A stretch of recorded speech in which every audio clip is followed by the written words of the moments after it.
पड़ता है। ऐसा मनुष्य कौन सा है जो वैष्णव में न पड़ा हो, और कौन ऐसा है जो सदा सुखी रहता हो, क्योंकि प्रत्येक के जीवन में संकट तो आते ही हैं। यह बात ठीक कही गई है कि कोई बिरला ही वंश अथवा कुल ऐसा हो जिसमें किसी प्रकार का दोष न हो।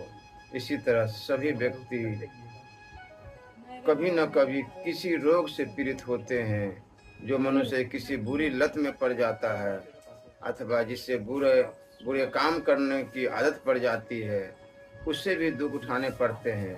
संसार में ऐसा कोई व्यक्ति नहीं है जिसे सदा सुख ही मिलता रहा हो और संकटों ने उसे कभी न घेरा हो।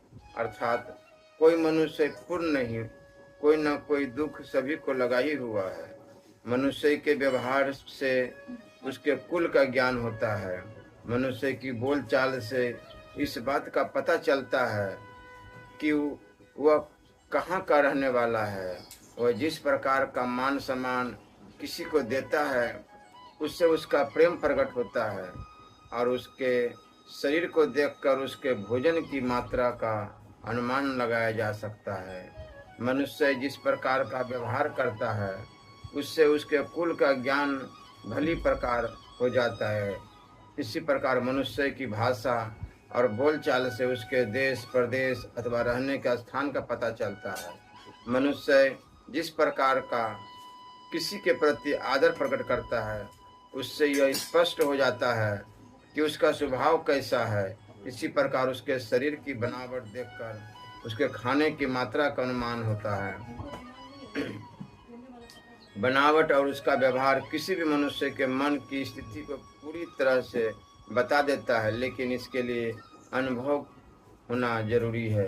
समझदार व्यक्ति का कर्तव्य है कि वह अपनी कन्या का विवाह किसी अच्छे कुल में करे, पुत्र को अच्छी शिक्षा दे, उसे इस प्रकार की शिक्षा दे जिससे उसका मान सम्मान बढ़े, शत्रु को किसी ऐसे व्यसन में डाल दे जिससे उसका बाहर निकलना कठिन हो जाए, और अपने मित्र को धर्म के मार्ग में लगाए। प्रत्येक माता पिता का कर्तव्य है कि अपनी पुत्री का विवाह किसी अच्छे परिवार में ही करे। अच्छा कुल अर्थात जो संस्कारिक हो और जो शिक्षित भी, उन्हें चाहिए कि वह अपनी संतान को विद्वान बनाए, ताकि उनका अपना कुल भी गुण संपन्न हो। शत्रु के संबंध में व्यसन की बात महाराज ने जिस प्रकार से कही है, उससे प्रकट होता है कि वे कितनी दूर की बात सोचते थे। आज